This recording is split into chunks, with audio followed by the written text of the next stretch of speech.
Thank you so much for coming here. I'm very humbled and grateful. And this is my second time doing Ask the Doc. I did it last year, and I had so much fun that I almost nudged and waited and told Denise, like, when is the next time that I get to do Ask the Doc?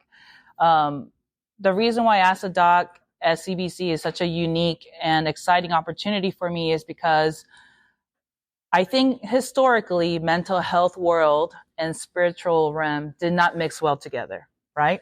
It was a lot like oil and water. You know, you can shake it up, but historically they just did not go along. One world didn't understand the other world, right?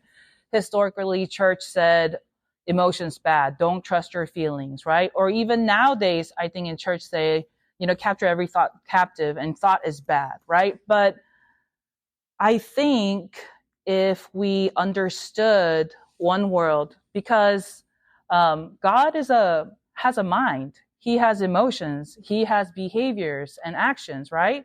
And all the characters in the Bible are beings like us that had thought, emotions, and behaviors. And I think if we applied our understanding of mental health to the Bible, I think it can really merge the two, and it can have a pretty groovy experience of really knowing the fullness of God.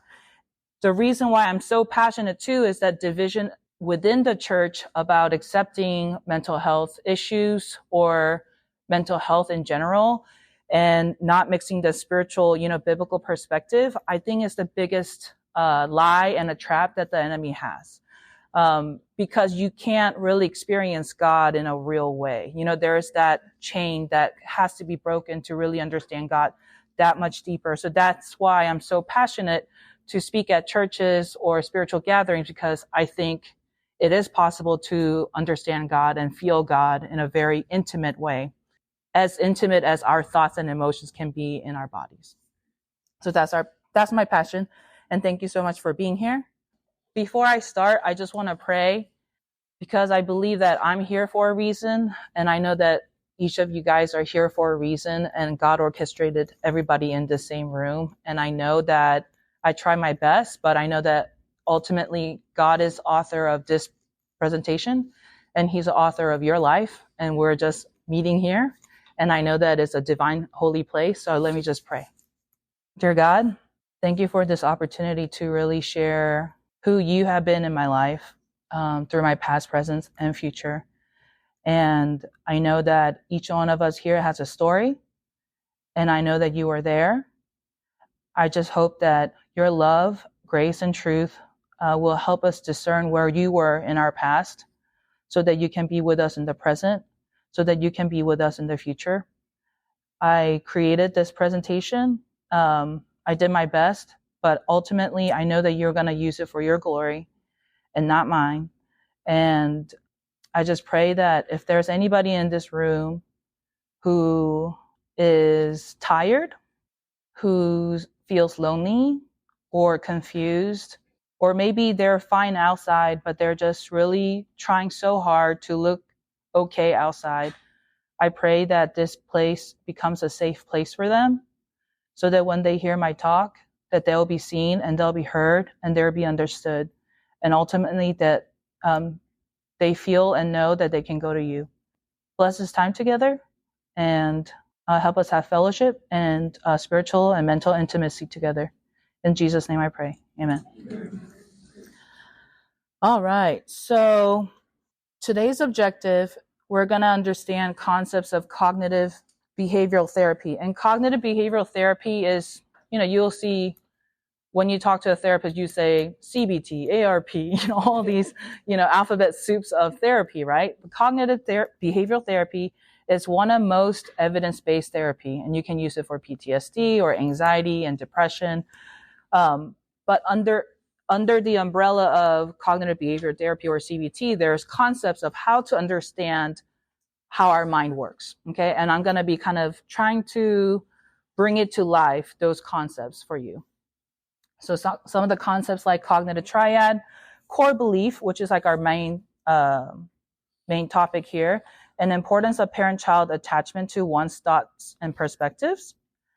And 2, understand how our past, especially our childhood, affects our perception of God, ourselves, and the world. And we're going to do a scripture case study of Moses.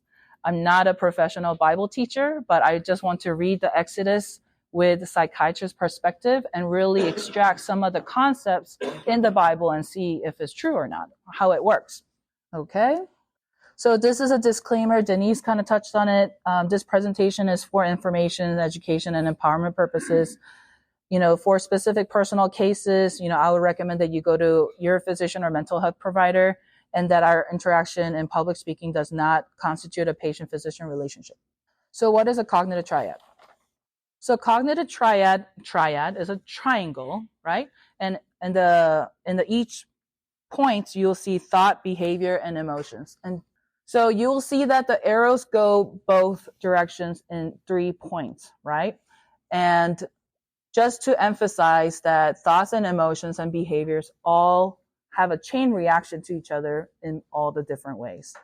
And a lot of times, this cognitive triad is triggered by a situation, like an event, life event, okay? Failing a test, getting a new job, getting a new car, all these situations triggers this wheel. And it's almost like it spins the wheel, okay? So it spins.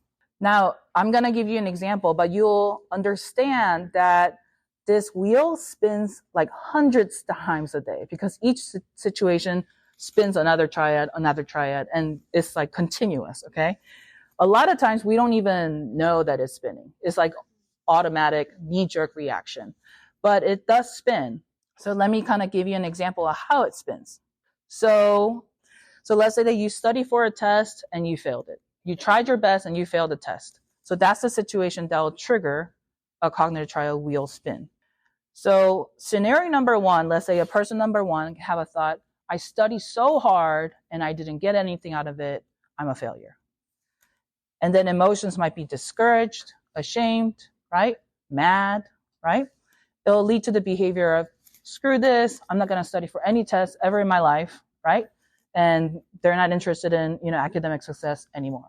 So that's the scenario number one, okay? I've been there. I don't know if you've been there, right? Okay. Scenario number two, let's say that you study for the test really hard and you still failed, right? But person number one can have, let's start with the emotion. They might be shocked and confused why they failed the test because they study so hard. But a thought could be, well, I try my best and that matters more than the score.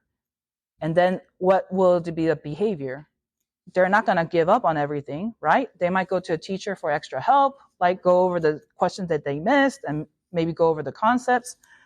So with the same situation, you have completely different scenario, completely different behavioral outcome, right? And why is that? It's a core belief. Now you might be wondering, what is a core belief? So core belief, definition-wise, is a fundamental, absolute, and lasting comprehension that a person develops about him or herself, others, and the world. Constructed from the effort of extracting meaning from significant childhood or formative experiences, grouped into categories and form relatively stable cognitive systems, which serve as a basis for processing and interpreting new information. So I underlined like the big ideas. It's a lasting impression that life events give you, okay?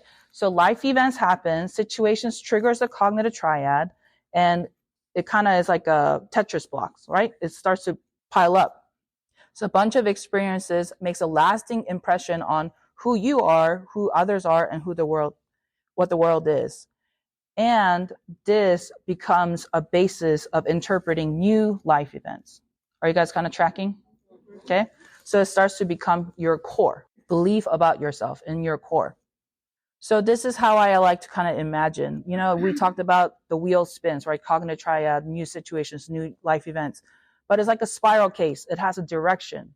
It can either, if we're using staircases as an example, you can go down or up. So core belief is almost like a magnetic pull. It has a gravitational pull towards where the cognitive triad is going to spin. And that's the difference between scenario number one and scenario number two with the same event. So scenario number one had a cognitive core belief that I'm a failure. And that's why one event automatically went to, I'm a failure. What's the point, right? So how does a core belief come to exist? We kind of talked about how our past experiences kind of affect our current, mindset and mind core belief. So when a patient comes to my office, they usually come at this point of their life, right? I mean, I do see kids too, but a lot of times, if you see the timeline, there's, pregnancy, birth, childhood, and earthly death. I just put a point there. Somewhere in the adulthood, they're depressed, they're anxious, they're tired, they don't know what's happening. I emphasize earthly death. Maybe it's because I'm a child psychiatrist, but I put a very heavy emphasis on childhood because I do believe that core belief is true. So I always ask about their childhood, what happened, and even how did you feel at home, right? Like, did you feel safe? If something bad happened, can you go to your parents? All these questions kind of helps me kind of transport myself into their mind in that childhood. How did it feel, right? Because understanding the childhood would help me understand what is their core belief kind of going to be, okay? So let's just kind of take a hypothetical patient example. Let's say that after birth, the child had some kind of learning disability that was not, visible outside, right? Let's say that it was dyslexia or dyscalculia or something. And they always did not do well. They were developmentally delayed, not past, needing speech path, like having trouble at school. And they just didn't know why. Parents didn't really know what's going on. And because of this academic stress and not failing, parents fought a lot because of the child. If this child goes through this kind of life events, it's easy to kind of understand the child says, I'm stupid, there's something wrong with me, and I'm a burden because I'm causing my parents to fight all the time. Now, let's say that child kind of grows up to be an adolescent. By this time, let's say that the school caught up and diagnosed dyslexia, but by then, maybe one too many failure, one too many Fs, and they're like, you know what, school's not for me, it's not fun. By now, dyslexia is diagnosed and school's helping, but they're not interested. And then maybe the parent and teacher says, you're just lazy, you're not applying yourself, you're getting help. Like, what more can we do for you, right? Like some kind of tone, right? And maybe we sprinkle some bullying here and there, getting made fun of that they're different or talking a little bit funny. And they go to their parents and maybe parents respond, well, what did you do? Or, like, what do you want? We're tired or something like that, right? And they hear that. And in that adolescence, they lose interest in success. They go to the parent for support. Teacher is saying that they're lazy and stupid, So what that core belief settles in again a little bit harder, right? Concrete kind of hardens into I'm stupid, right? And now impression of the world is nobody's going to help me. Nobody's listening. No matter how hard I try, they're not going to give me benefit of the doubt. And those kind of core beliefs starts to cement and harden, as the life goes on. So in those life events, can you kind of visualize how many cognitive triads spins, right? And then it starts to, as it spins, there's that pull to have a core belief, something about yourself and others, right? Now, how is that teenager going to grow up, right? If you have a core belief, I'm a failure, nobody listens to me, nobody cares, and nobody's going to believe in me. They might have some successes, but it's interesting because successes are not going to shine in their eyes so much. The failure is going to seem bigger than the successes in their life, right? And then every failure is going to be a reminder of what they believe about themselves. And it's interesting. It's twofold, right? So failure seems bigger, but also it's kind of like self-sabotage, because now you're seeing the evidence of your worst fear. And it kind of becomes like a dead end a lot of times. And then settles into hopelessness. Oh, see, this is why I'm a failure. This is why. See, like now my wife divorced me. One person I trust left me, right? Like it piles up on now more evidence of what you actually believed and feared about yourself. And usually that's kind of where the crisis happens. Okay. But I just want you to see that when patients kind of come to to my office, or when patients are depressed and anxious, it did not happen overnight. It didn't. And I want to just emphasize that it kind of starts from the past, way past. So these are some of the common core beliefs that I see. I'm a burden. I'm a failure. Real me is unlovable. right? So real me is unlovable, so I have to make up something. I have to kind of put on a mask. I can't trust anyone. I'm worthless. There's something wrong with me. People don't really care about me. These are very common core beliefs, okay? And I want to just share a little bit about my life. It's kind of mini testimony. I grew up in a Christian church, but there was a lot of emphasis on being better, doing better, looking better, right? So if I had adolescent acne, it was a big deal, right? And everybody would comment on it. I'll notice it. If I gained weight, it would be a big deal, right? Certain size, like shoe size or pant size, everything became a measure of comparison, and if it was B plus, then there's A plus, right? So there was not a lot of celebration, but continuous drive for perfection. And even with good intent, I always thought that I was being measured and I was never good enough, right? There's always somebody who's better than me. And because, I immigrated from Korea when I was 10 and I was oldest of the three. So there was a lot of culture shock, that kind of had to buffer, right? And I was oldest of the three. And there was a lot of roles that I had to play in the family that was a little bit more supportive than my age appropriate roles, right? And it seemed as though the whole world was on my shoulder, right? And I felt like I was responsible for everything, right? And merge that too. There's always, I'm not good enough. I always have to aim for perfection and I'm responsible for everything. Just a lot of burden, right? I just kind of felt like, I was never going to be good enough. And, I would like to say that in my life, there were some good moments too. There was a lot of success and achievements, but it's almost like a sunglasses. You can't really look through objectively your life when all these life events kind of piles on you and start to kind of change your core belief about yourself and other people. You really can't really escape that, So that spiral of core belief, it started kind of spiraling down and mixed with kind of raised in church. I don't know if you guys are familiar. It's like, being depressed is a choice, right? Suicide is selfish, right? Like all these kind of things, right? Tattoos are bad. And how dare you pierce your ears, right? Like all these little things kind of added up where slowly being raised at church with this kind of change in my core belief, I started to interpret God in this way. My core belief and sunglasses started to see God this way because that was how he was portrayed. That's what he told me, through the Bible, right? So this was my thought about God when I was about, 15, 16. Everything is my job and I have to do it perfectly. There's no forgiveness. I have to prove myself. It's a burden to be God's child because there's always more things to do, right? Or things not to do. God really doesn't care about what I want to do, and God doesn't care what I think. It all kind of spiraled down to core belief. And even at the moment of when I was 16, I just kind of told God, if you exist, the people who represent you, it's like impossible, and if this is you, I don't want anything to do with you, like it just seemed like this unforgiving, horrible boss, who you get called to his office and there's another stack of work to do. There's no good jobs, there's no celebration. It's just more work to do. And I just didn't want to work for that guy, right? So I left church and I left God for a year. And I'll kind of wrap it up. My testimony kind of comes back on what God did with that. But let me just kind of take a pause and talk about, just like I talked about in my testimony, there's an importance of childhood, right? And the home interactions that you have, right? And let me kind of bring that in a little bit. So core belief, I think we understand it. Cognitive triad, I think we understand it.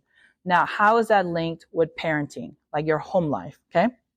So this is from a attachment theory. I don't know if you guys are familiar with that. It's kind of like a popular word now. So the psychoanalyst Bowlby had this attachment theory, and it's basically a little bit related to core belief, but the importance of the caregiver's role in forming the core belief for the baby.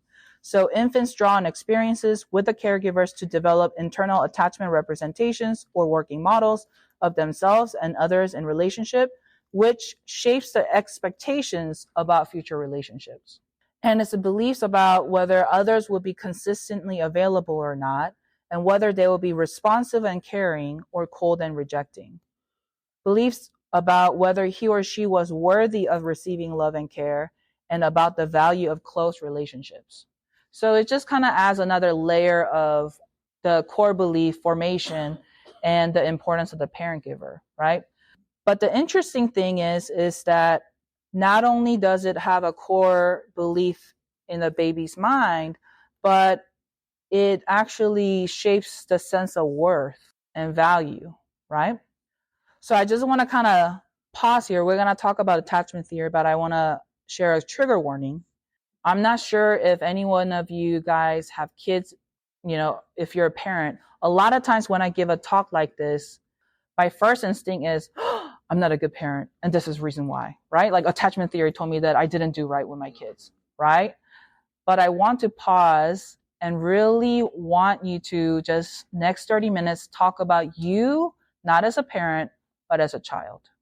I want you to go back to that little you, and we want to explore that little you, because my guess is that little you didn't get a lot of attention and reflection. So if it is possible, I want you to kind of think about the little you and your childhood, not your kid's childhood.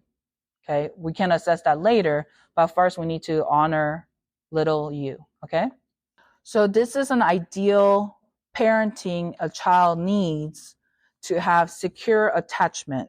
So this diagram, the two hands in there is kind of parents. There's open hand, just like Pastor Ed says, is open hand to surrender and receive, right?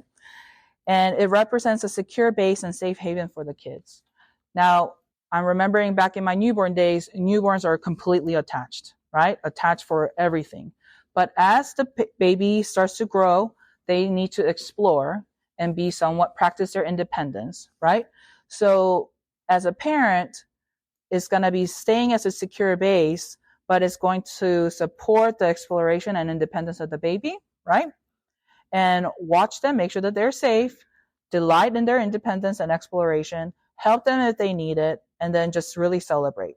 And let's say that that kid is dangling from a tree. Let's say that the kid falls, right? And hits on their butt, right? And then there's pain, and they need to run back to the mom, right? And mom or dad has to receive them welcomely.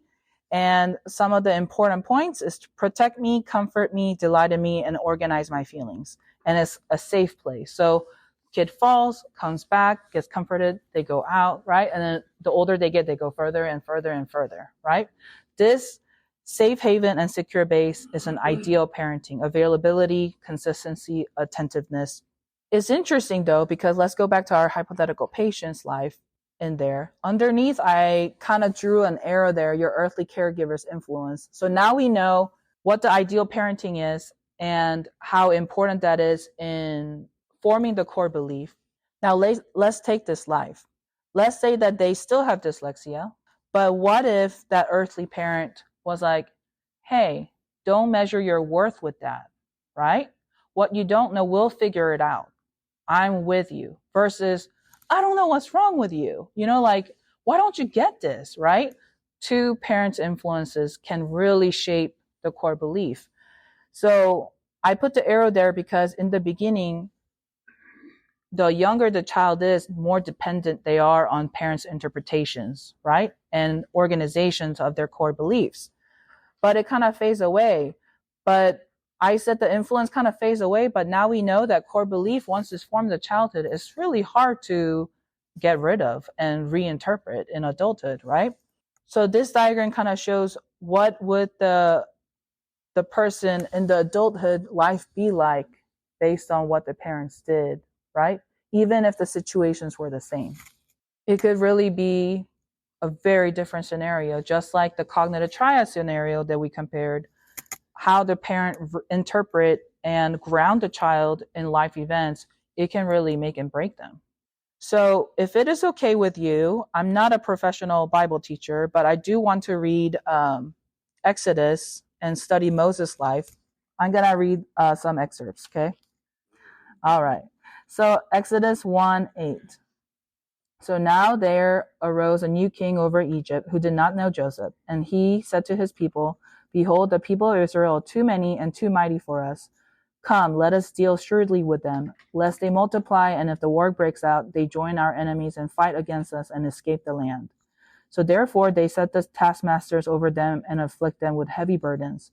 They built for Pharaoh two store cities, Pithom and Ramses. And the more they were oppressed, the more they multiplied. Verse 13, I'm just going to kind of skip over. For they ruthlessly made the people of Israel work as slaves and made their lives bitter and with hard service, with mortar and brick, and in all kinds of work in the field. In all their work, they ruthlessly made them work as slaves. And then later, the king of Egypt says, he commands the Hebrew midwives to kill the boys that are born to the Hebrew wives, right? But the midwives didn't, right? They made an excuse and they didn't kill the boys. And verse 22, then Pharaoh commanded all his people. So all the Egyptians are now getting this, command.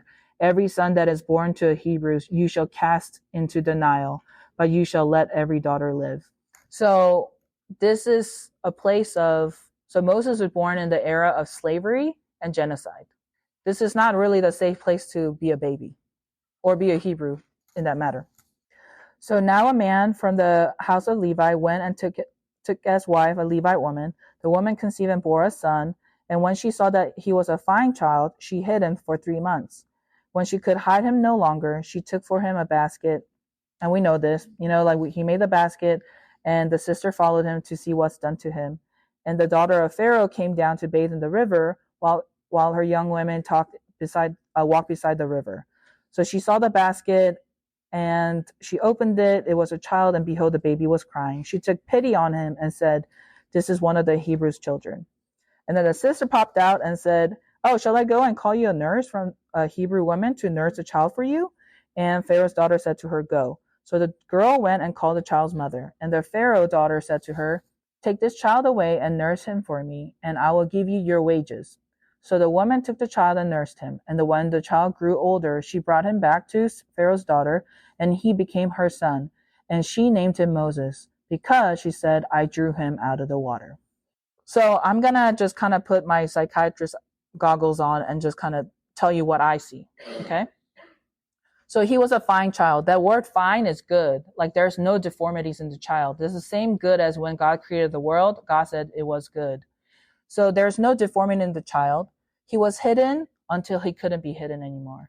And I don't know about you, but when I had my baby, it was a moment of celebration. It was not a moment to hide and suppress, And I'm just kind of thinking, if the baby's crying, you're like, shh, shh, shh, don't make loud noises. And again, this is not a safe time.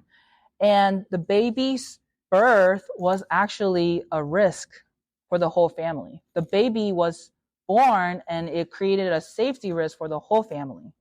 And then when the Pharaoh's daughter, sent him away with the biological mom, is interesting too, because so she was nursed with mom and she got paid for it, which is an interesting detail in the Bible, right? So mother's love, there's money to it. Not saying that Moses will count it against her, but that's a little bit not natural, right? And then transplanted back to the Pharaoh's household. So Moses' childhood is a lot of moving around. There's no consistency. There's no home. Biological mom nursed you, but now she sent you away. Like, how is the child supposed to interpret that? And, named Moses by Pharaoh's daughter. And the word Moses means drawn out of the water, rescued. What if your name was adopted, rescued, right? Fostered. That was his name. I'm going to kind of skip forward. Okay, so that's his childhood. Okay, maybe Moses was too young to remember to formulate his own core beliefs, but that was a background of his birth and childhood. Okay, but what the Bible says later about Moses and the choice of words that Bible has is very interesting as well. So I'm going to continue with chapter 2:11. So one day when Moses had grown up, he went out to his people and looked on their burdens. So this is very interesting to me because he now grew up in a Pharaoh's household, but he identified with Israelites. How did he know that he's an Israelite? Maybe it was made pretty clear that he was an Israelite being raised in a Pharaoh's household. Do you understand that? So he was adopted, but not really adopted as their own. It was adopted to give you shelter and food and clothing, but his identity was made known clear. You're not one of us, right? So he saw an Egyptian beating the Hebrew, one of his people. He looked this way and that, and seeing no one, he struck down the Egyptian and hid him in the sand. And then he went out the next day. Behold, 2 Hebrews were struggling together. And he said to the man in the wrong, why do you strike your companion? He said, who made you a prince and a judge over us? Do you mean to kill me as you killed the Egyptian? Then Moses was afraid and thought, surely the thing is known. And when Pharaoh heard of it, he sought to kill Moses. But Moses fled from Pharaoh and stayed in the land of Midian when he sat down by the well. So he empathized with his people. This is who he identifies with, right? Growing up with affluence, that they didn't have, but he still had compassion for them. He tries to help them out, right? By killing the Egyptian, right? Killing a person with that strike kind of tells me maybe he has some built-in anger, right? That's a big strike. But he tried to help out his people that he identified with. The next day, he tries to help out his people again, but now they scorn him. They reject him. They're like, who do you think you are? You're in the Pharaoh's house. You don't know us. You don't identify with us, right? Are you going to kill me too? So his intention to help, his identity with them, right, is all rejected by his own people that he thought he could relate. He thought he could help. Let me just say, were there any times in your life that you try to help out people and they completely missed your heart, and said, get away. Like, you're no help. You're a burden. This is what Moses felt. And which is really interesting too. So then everything found out, and a Pharaoh, when he heard of it, he sought to kill Moses. So this kind of makes me think. So he grew up in a Pharaoh's household, but when he found out that Pharaoh found out that his family member killed an Egyptian taskmaster, the death of the taskmaster is more important than somebody in his own household.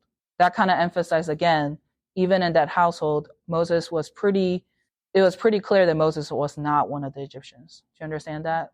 So do you understand the tension in the childhood, the setting, how he was raised inside the Pharaoh's house, right? Now it's starting to make sense, right? And now Moses fled both his adoptive family, his biological cultural family.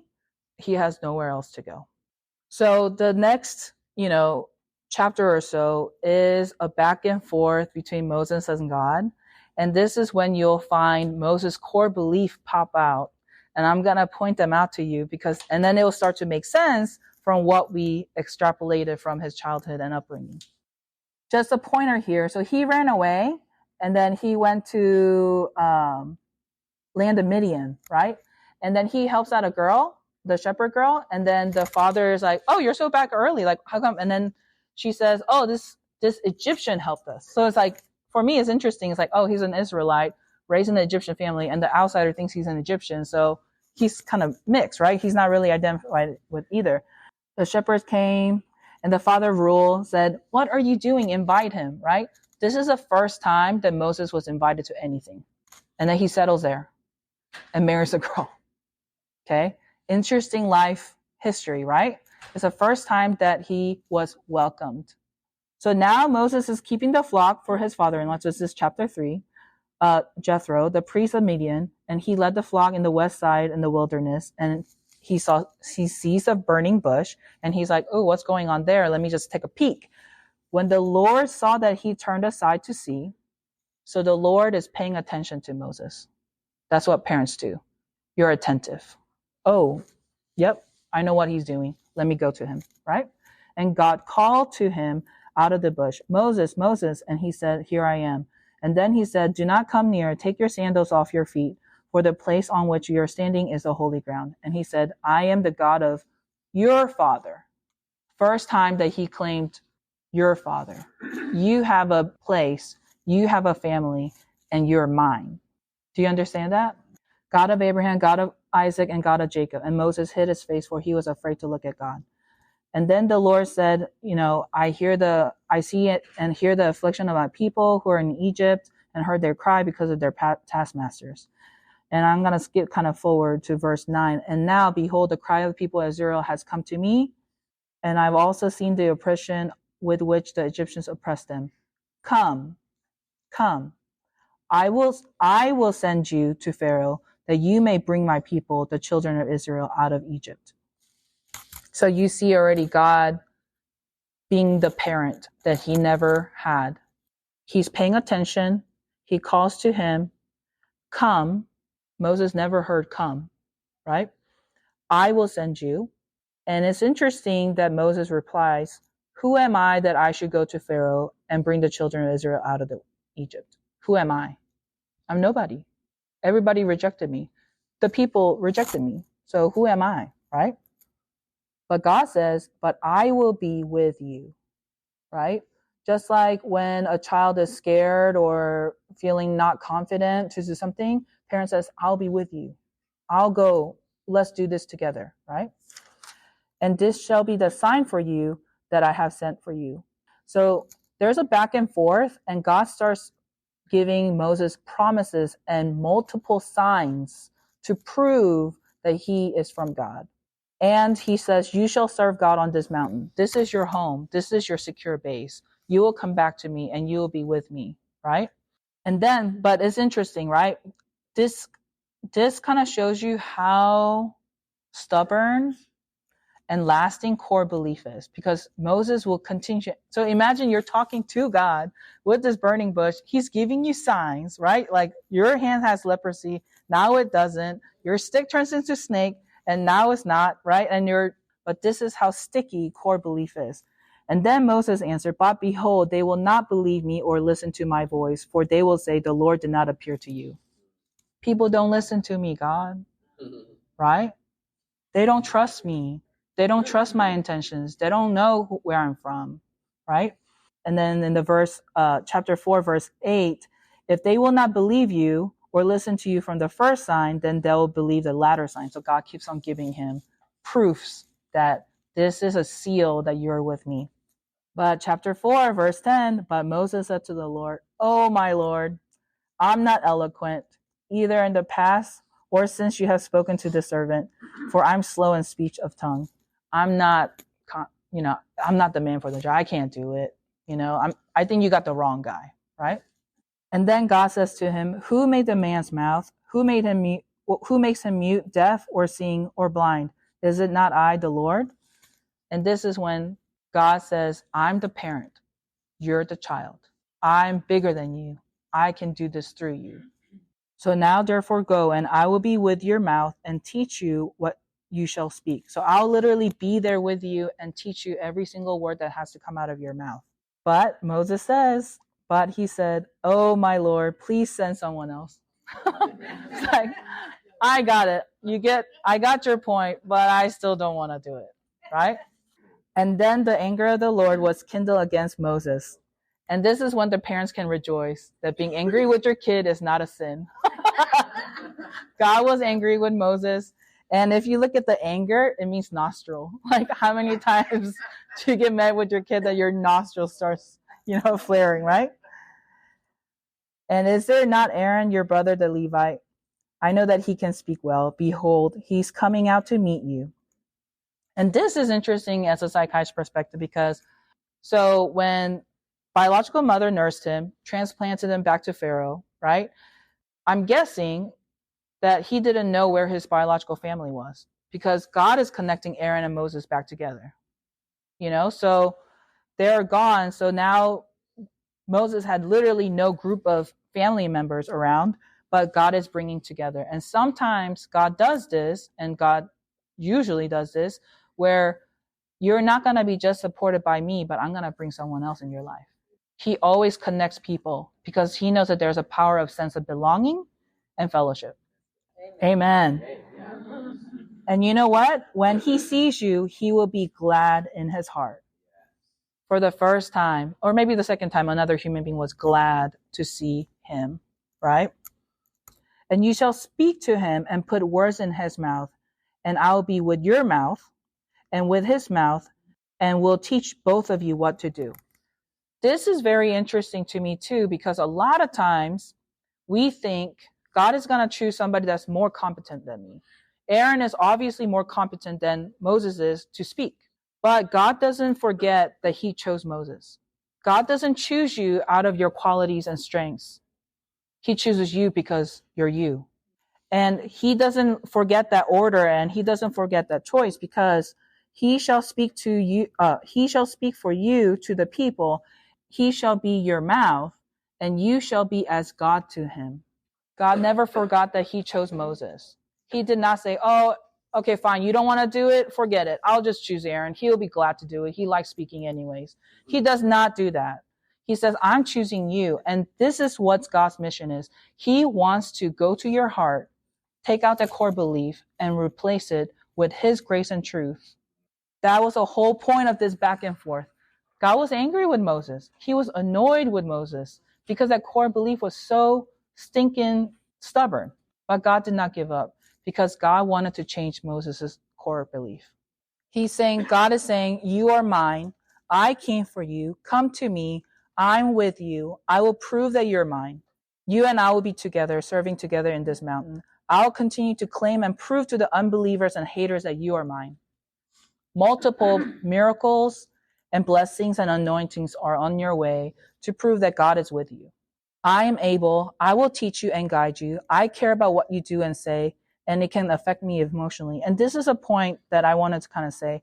When God's anger is kindled with his people, a lot of times, they say, well, God said, God is slow to anger. Why does he get angry? It's because we have power and we have intimacy with God. God cares about what we do and say about him. Now that my kids are a little bit older, they say things like, I hate you, mommy, right? Sometimes I'm like, okay, whatever. But sometimes it hits differently, right? So I'm like, why did you say that, right? And I get sad. I get sad and I get mad. And my emotional reaction it has nothing to do sometimes with my lack of control with my emotions. It shows me that I care about what he thinks about me. And this is exactly what God's anger is. He cares about what you think about him. You will not only have my support, but other support. You are still chosen to do this job, and I still choose you. Even if you're less qualified, even if you don't want to do it, I choose you. So let me kind of go back to these events. And let me just kind of ask you to think about your childhood events. What if God went to your heart and your past and each life moments that shaped your core belief? What if he starts interpreting it his way and he starts putting his truth and love in every single event? What would happen to your present core belief today? And testimony of my life, I told you that around age 16 and 17, I kind of gave up on God and his people, right? People that represented him. And I said, no, you're a horrible boss. Like, I'm too tired, right? So I left. But I got saved around age 17. And what he did in my life was, as my earthly caregiver's influence and my core beliefs started to kind of tease apart, he started to rewrite my core belief. And what he did to me through help with therapy and supportive relationships that he gave me, he went back to the past and started rewriting and reinterpreting my life events so that it's not the direction and gravitational pull changed. It's not I'm a burden and I have to be perfect. I'm never good enough. It changed, So I don't know if you noticed when I was praying is that this presentation is not perfect, but now I'm okay with it. Before me would have been like, oh, like I have to do perfect words and stuff.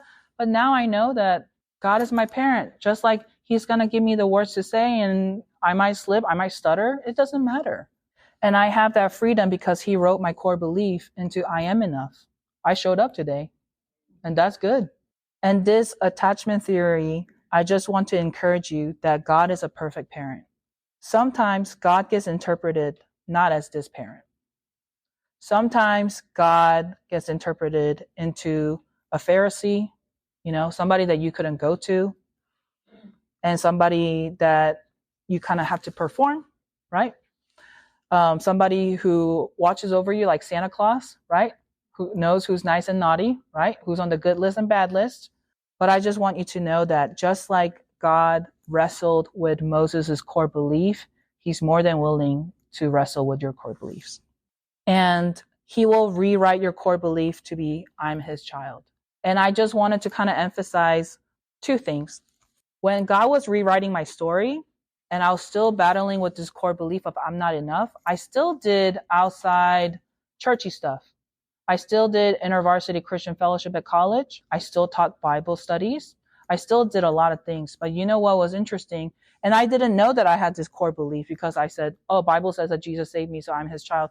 It was all head knowledge, right? And I was doing outside things. But you know, one of the interesting thing of how subtle and how deep the core belief is that one of my college friends, when I went to her bachelorette party, she told me, Eugene, you're not as angry as you were in college.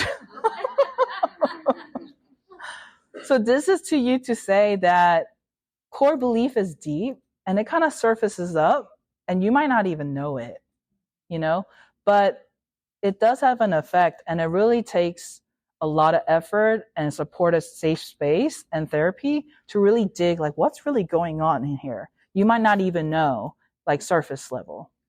And the second thing that I wanted to say is just because your core belief is getting rewritten to be I'm his child doesn't mean that bad things are not going to happen. You might still struggle with depression. You might still struggle with, alcoholism.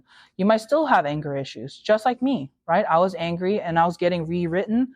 I had no idea what the problem was, but you'll still have problems. But the beauty of it all is, where's your secure base? Where's your safe haven? That's what it's all about.